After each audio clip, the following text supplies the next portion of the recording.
अस्सलाम वालेकुम नाज़रीन, मैं हूं नजफ लजोया और आप देख रहे हैं ग्लोबल न्यूज़ नेटवर्क। मैं अहम खबरों के साथ हाजिर हूं। सबसे बड़ी अहम खबर यह है, अमेरिका ने ऐलान किया है कि गजा से मुतालिक जंग बंदी मनसूबा अब दूसरे मरहले में दाखिल हो चुका है।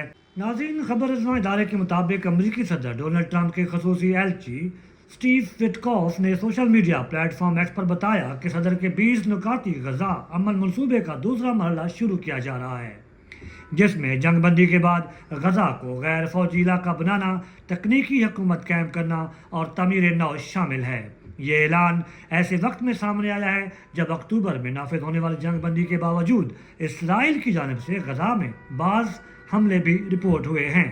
स्टीव विटकॉफ के मुताबिक दूसरे मरहले के तहत गजा में तमाम गैर मजाज मुसल्लह अनासर को असला छोड़ना होगा, जबकि जंग के बाद के इंतजाम के लिए 15 रुकनी फ़लस्तीनी तकनीकी कमेटी कायम की जाएगी जो गजा के इंतजामी अमूर संभालेगी। इस कमेटी के क़याम का ऐलान मिस्र ने भी किया है, जो अमेरिका का करीबी इत्तेहादी और सालिस है।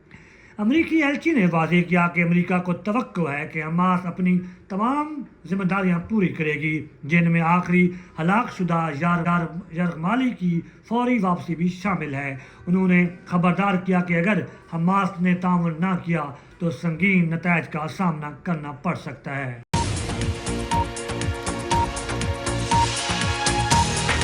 नाज़रीन, अब हम बताने जा रहे हैं आपको बहुत ही दिल दहला देने वाली खबर, जो कि भारत की रियासत केरला में ये वाक़या हुआ है। स्पोर्ट्स हॉस्टल से 2 तालिबात की लाशें बरामद। खबर कुछ यूँ है कि भारत की रियासत केरला के ज़िला कोल्लम में वाक़ स्पोर्ट्स अथॉरिटी ऑफ इंडिया के हॉस्टल से 2 कम उम्र लड़कियों की लाशें बरामद हुई हैं, जिसके बाद इलाके में तशवीश की लहर दौड़ गई है। भारतीय मीडिया रिपोर्ट्स के मुताबिक दोनों लड़कियाँ हॉस्टल में खेलों की तरबियत हासिल कर रही थी और उन्हें पंखे से लटकी हुई हालत में पाया गया। पुलिस ने लड़कियों की शिनाख्त सैंड्रा और वैष्णवी के नाम से की है, जिनकी उम्रें बिल तरतीब 17 साल और 15 साल बताई जा रही है। पुलिस के मुताबिक सैंड्रा 12वीं जमात की तालिबा थी और एथलेटिक्स की तरबियत ले रही थी, जबकि वैष्णवी 10वीं जमात की तालिबा थी और कबड्डी की खिलाड़ी थी। इब्तदाई तहकीकात में कोई खुदकशी नोट बरामद नहीं हुआ।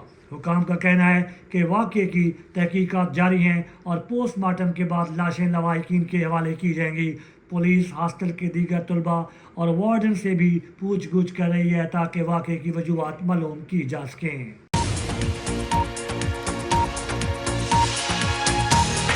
अब चलेंगे वेनेज़ुएला की तरफ, जहां पर वेनेज़ुएला के तेल पर कब्जे की खुफिया कहानी ट्रंप और अमेरिकी कंपनियों और आलमी सियासत का पर्दाफाश हो गया है। वाशिंगटन की जानिब से वेनेज़ुएला के खिलाफ हालिया जारहाना इक़दाम और ट्रंप इंतजामिया की तेल कंपनियों के मालिकान के साथ खुली कुर्बतें किसी इत्तेफाक का नतीजा नहीं, बल्कि एक मुनज़्ज़म सियासी व मुआशी हिकमत अमली का हिस्सा है। पूरे मंजरनामा का अगर जायज़ा लिया जाए तो इसकी तरतीब वाज़ेह दिखाई देती है, जिसके मुताबिक पहले सियासी ताकत का बेदरेग इस्तेमाल, फिर कानूनी ज़मानतों का हसूल और आखिर में बैलेंस शीट पर मुनाफे का हिसाब है। अमेरिकी इंतज़ामिया की जानब से इन निजी कंपनियों को, जो वेनेज़ुएला के तेल के शोबे में अरबों डॉलर की सरमायाकारी के लिए तैयार हैं, मुकम्मल तहफ़्फ़ुज़ की यकीन दहानी करवाना इस बात को वाज़ेह करता है कि ये पूरा अमल अवामी मफाद की बजाय मखसूस कारपोरेट मफादात के तहफ़्फ़ुज़ के लिए तरतीब दिया गया था। वेनेज़ुएला के सदर की गिरफ्तारी का ड्रामा रचाना भी किसी ऐसी पॉलिसी का हिस्सा नहीं था जिसका मकसद अमेरिकी अवाम के लिए गैस की कीमतें कम करना या वेनेज़ुएला की खुद मुख्तारी को बहाल करना हो, बल्कि ये आलमी ताकत के उस पुराने तरीक़ाकार की मिसाल है जिसमें रियासती क़ुव्वत को इस्तेमाल करके किसी दूसरे मुल्क के वसाइल को निजी कब्ज़े के लिए महफूज बनाया जाता है।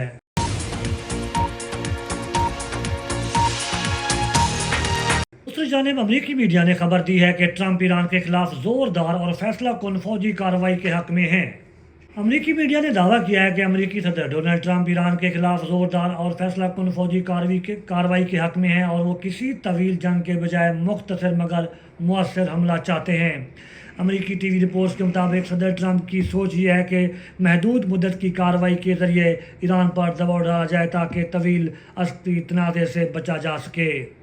دوسری جانب اسرائیلی میڈیا کا کہنا ہے کہ اسرائیلی آرمی چیف نے ملک بھر میں فوری دفاعی تیاریوں کا حکم دے دیا ہے۔ شمالی اسرائیل سمیت مختلف علاقوں میں بم شیلٹرز کھول دیے گئے ہیں، جبکہ اسرائیل کو توقع ہے کہ امریکہ ایران پر کسی بھی حملے سے قبل پیشگی اطلاع دے گا۔ علاقائی کشیدگی کے پیش نظر جرمن ایئر لائن نے اسرائیل کے لیے رات کی پروازیں 19 جنوری تک معطل کرنے کا اعلان کر دیا ہے۔ ادھر ایران میں ممکنہ سیکیورٹی خدشات کے باعث امریکہ کے بعد اسپین، پولینڈ اور اٹلی نے بھی اپنے شہریوں کو فوری طور پر ایران چھوڑنے کی ہدایت جاری کر دی ہے۔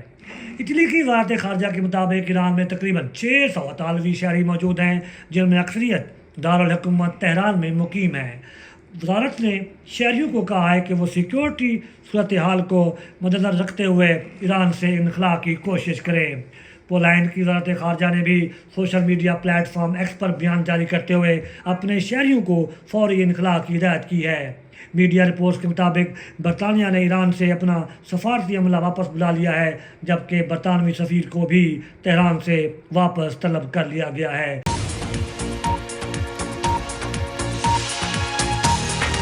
ناظرین، یہ تھیں آج کی اہم خبریں۔ اسی کے ساتھ ہی ہمیں آپ دیں اجازت۔ انشاءاللہ پھر ہم اہم خبروں کے ساتھ کل حاضر ہوں گے۔ تب تک کے لیے اللہ حافظ۔